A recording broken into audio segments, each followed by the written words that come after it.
ఇప్పటికే అయోధ్యలో రామ మందిరం ప్రారంభోత్సవానికి సర్వం సిద్ధమైంది. అంతేకాకుండా అయోధ్యలో కొలువు తీరనున్న కోదండ రాముని దర్శనం కోసం రామభక్తులు ఎంతో ఆతురతగా ఎదురుచూస్తున్నారు. యావత్ భారతదేశం ఆ శ్రీరాముని విగ్రహ ప్రాణప్రతిష్ఠ కార్యక్రమం కోసం 1000 కళ్ళతో ఎదురుచూస్తున్న సమయం ఆసన్నమైంది. ఇంతటి అద్భుతమైన ఘట్టానికి జనవరి 22 వేదికైంది. ఇదిలా ఉంటే ఇప్పటికే అయోధ్య రామ మందిరానికి సంబంధించి నిత్యం ఏదో ఒక వార్త వైరల్ అవుతోంది. అయితే ఇటీవలే అయోధ్యలోని రామ మందిర మహాసంప్రోక్షణకి ముందు శ్రీరాముడి చిత్రంతో కూడిన 500 రూపాయల నోటు చిత్రం ఇంటర్నెట్లో దర్శనమిచ్చిన విషయం తెలిసిందే.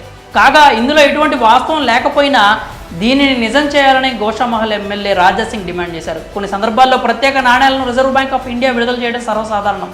అలాగే కొందరు మహనీయులను గుర్తు చేసుకుంటూ కూడా కాయిన్స్ను విడుదల చేస్తూ ఉంటారు. ఇటీవల సీనియర్ ఎన్టీఆర్పై వచ్చిన 100 రూపాయల నాణ్యం గురించి తెలిసిందే. ఈ క్రమంలోనే ఇప్పుడు అయోధ్యలో రామమందిర ప్రారంభోత్సవం సందర్భంగా 500 రూపాయల నోటుపై రాముని చిత్రం ముద్రించినట్లు వార్తలు, దానికి సంబంధించిన ఫోటోలు సోషల్ మీడియాలో తెగ వైరల్ అయ్యాయి. అయితే వాటిలో ఎంతవరకు నిజం లేదని తేలిపోయింది. అయితే ఇప్పుడు దీన్ని వాస్తవం చేయాలని ఎమ్మెల్యే రాజాసింగ్ డిమాండ్ చేశారు. మహారాష్ట్రలో పర్యటిస్తున్న ఆయన ఓ సభలో మాట్లాడుతూ 500 రూపాయల నోటుపై శ్రీరాముని చిత్రాన్ని ముద్రించాలని ప్రధాని మోదీకి విజ్ఞప్తి చేశారు. ఇప్పటికే ప్రపంచ దేశాల్లో కరెన్సీ నోట్లపై హిందూ దేవుళ్ల ఫోటోలను ముద్రించారని చెప్పారు.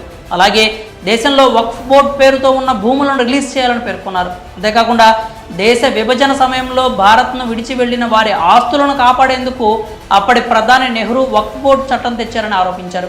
ఒక్క మహారాష్ట్రలోనే బోర్డు పేరుతో 10 లక్షల భూములు ఉన్నాయని, వాటిని మహారాష్ట్ర ప్రభుత్వం రిలీజ్ చేయాలని డిమాండ్ చేశారు. మరి 500 రూపాయల నోటుపై రాముని చిత్రం ముద్రించాలంటూ ఎమ్మెల్యే రాజాసింగ్ చేసిన విజ్ఞప్తిపై మీ అభిప్రాయాలు ఏంటో కామెంట్స్ రూపంలో తెలియజేయండి.